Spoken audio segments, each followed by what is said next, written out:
ano yung mga binabantay nyo when it comes to disinformation o yung chismis? Ako, ang pinaka binabantayan ko is patawag that will lead them, false patawag. So halimbawa, bago mag-eleksyon, day before the election, sasabihin natin, pasasalamat ni Ian Esguerra, present this message to address campaign headquarters ni Ian Esguerra, and receive your grocery gift pack and incentive. So pag nakuha nila yon, pipila ngayon sila sa headquarters ni Ian Esguerra. Ngayon, itong Ian na hindi naman siya nagpalabas ng message yan, magigising, nakita niya meron ng throng of people sa labas ng kanyang headquarters, lahat nag-e-expect ng grocery bag. So ito ngayon ang conundrum. Pag hindi mo binigyan yan, magagalit.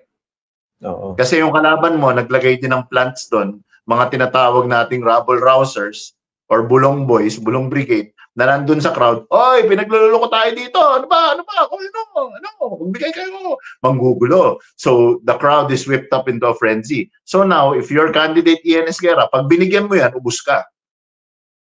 Ubus ka pag binigyan mo, ubus yung resources mo.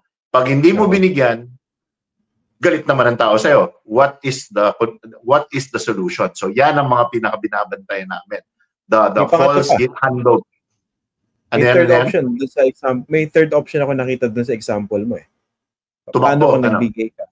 Hindi, kunwari, nagbigay yung kandidato na pilitan dahil ang haba ng pila. Eh, pwede rin gamitin yan against him. Sabi, vote buying itong ginagawa mo. Vote buying, di ba? Tinan mo, nagbigay ng handog, tapos bibidyoan. So it's really a damn, wow, that's very, Ian, that's very, very, very sneaky-minded of you. Grabe, napaka-corrupt ng isip mo. Ganun talaga, nakukurap ako minsan sa mga ganyang kwento eh. Hindi ko alam yan eh. Yan. Number one, yan ang binabantayan namin. And then, ang pinaka-binabantayan rin is, namin, yun ang nakikwento sa akin ng aking mga kapwa campaign strategists.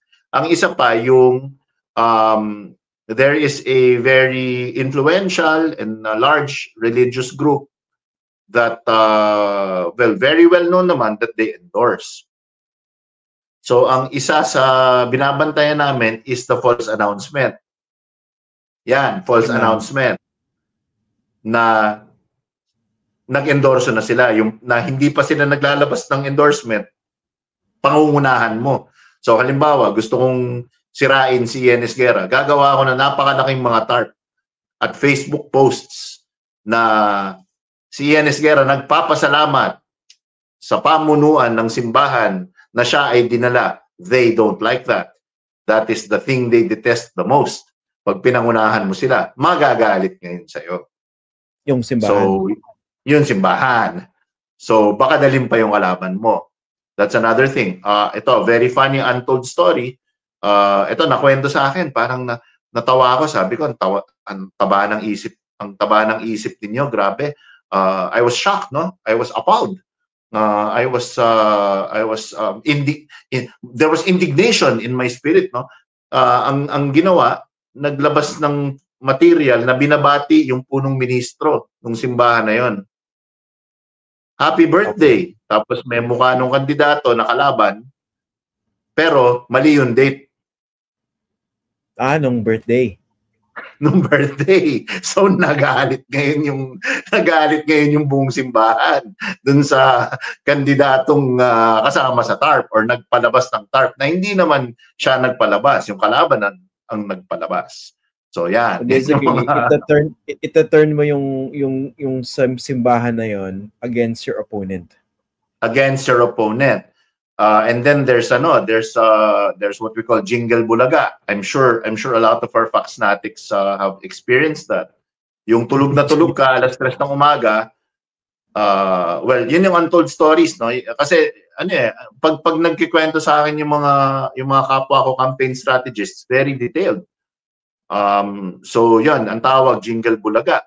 Sana hindi na-experience ng mga Faxnatics, pero yung natutulog ka 3 a.m., biglang merong napakalakas na speaker na jeep na dumadaan sa labas ng bahay mo. Pinapatugtog yung jingle ng isang politiko. syempre mabibwisit ka.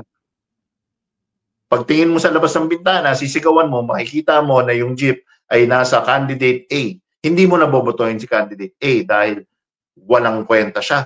Nanggising ng isang buong komunidad. Nagpatugtog ng jingle, kalakas-lakas. 3 a.m. Galit ka na doon. Jingle Bulaga can also be applied to churches. So habang kasagsagan ng misa, dadaan ngayon yung isang jeep with a massive 5-foot speakers blasting the jingle. Magagalit ngayon yung mga nagsisimba. Magagalit. Ano ba yan? Ano ba yung kandidato na yan? Sino ba yan? Ay, si Ronald Llamas pala yan. Imbis na makapag-concentrate tayo sa ating pagsamba, sa ating Panginoon. Pagdarasal. Itong si Ronald Llamas, sinira yung misa. Galit ngayon sila lahat kay Ronald Llamas. So still a false flag operation. O kaya, kandidato mo kunwari, Edu Manzanas, tapos namimigay ka ng mansanas, pero pinangbabato mo doon sa crowd, di ba? Kunwari, may tinamaan sa ulo, di ba? Or bulok na mansanas. For me, that is the most deplorable. That for me is the most deplorable because in some provinces they do that as a black ops.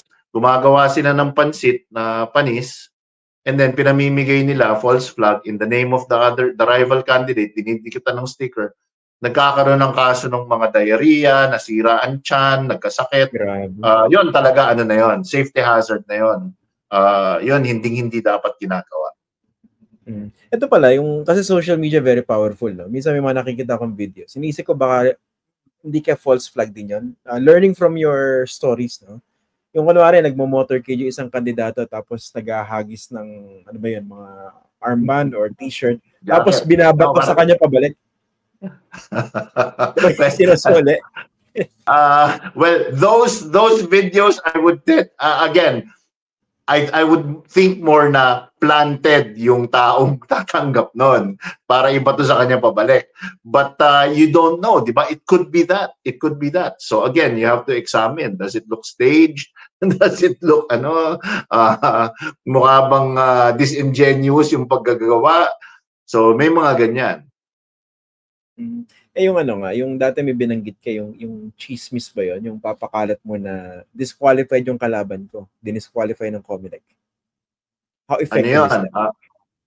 Very effective, especially in rural areas. Ang gagawin mo, or yun ang sabi sa akin, yung untold story na nakwento sa akin, ginagawa nila, naglalabas ng peking Comelec circular na mukha talagang Photoshop lang yung Comelec, mukha talagang letterhead, tapos yung legales very on point, whereas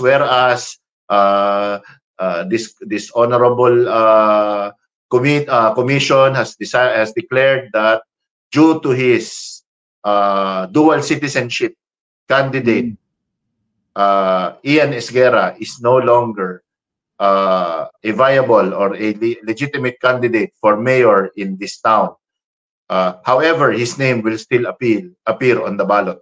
Tapos yan, tatagalugin mo lang yan, ikakalat mo, tapos meron kang support na SOCMED Brigade na ikakalat yan. Ikakalat sa lahat ng group, sa lahat na uy, sayang boto ninyo. Pag binoto ninyo si Ian Esguerra, ito, dinisqualify na ng Comelec. Yung mga examples na binabanggit mo pang local. Pero paano naman yung black ops for national candidates? Kunwari, senador. Okay, that's very, very tricky. Sa senador, wow, you've done your homework, Ian. On the national level, ito na nga ang problema yan. Daming stories. I don't know for some reason. Bakit sa akin parati kinikwento? So itong mga untold stories. Hindi mo alam. Dumarating na talaga. I don't know. I mean, I sit quietly, innocently in my own space. Tapos itong mga stories na to, lumalabas at kinikwento sa akin. So, nakikwento ko naman ngayon kay Ian. Okay. Yung sa national level kasi, hindi pwedeng ganun ka-micro yung gagawin mo eh.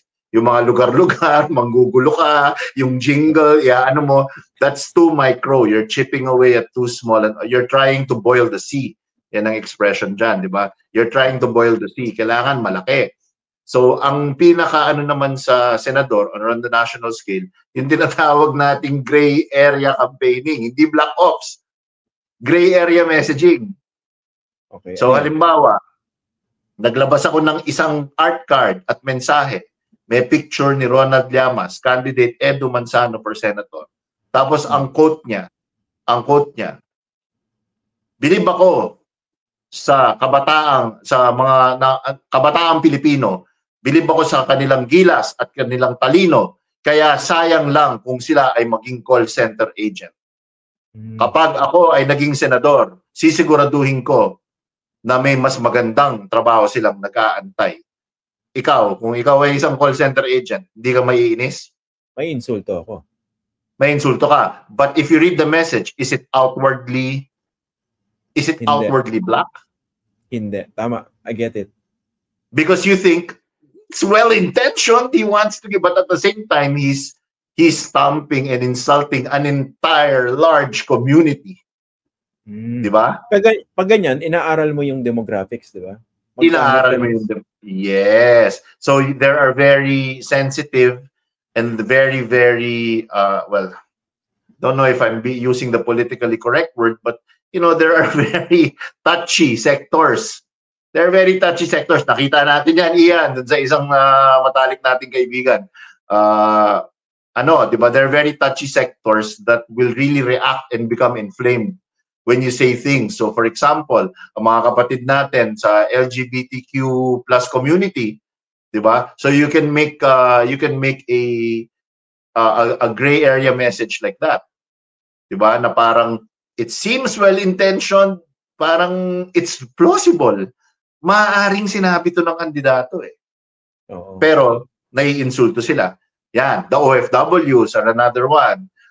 So you'll come up with an art card and a material or a statement, a fake quote from Ronald Llamas. Pag ako naging senador, kailangan ang tawag natin sa mga OFW ay bagong bayani. Dapat hindi na ganoon ang pag-iisip natin. Sila ay mga kawawa dahil sila ay nahiwalay sa kanilang pamilya.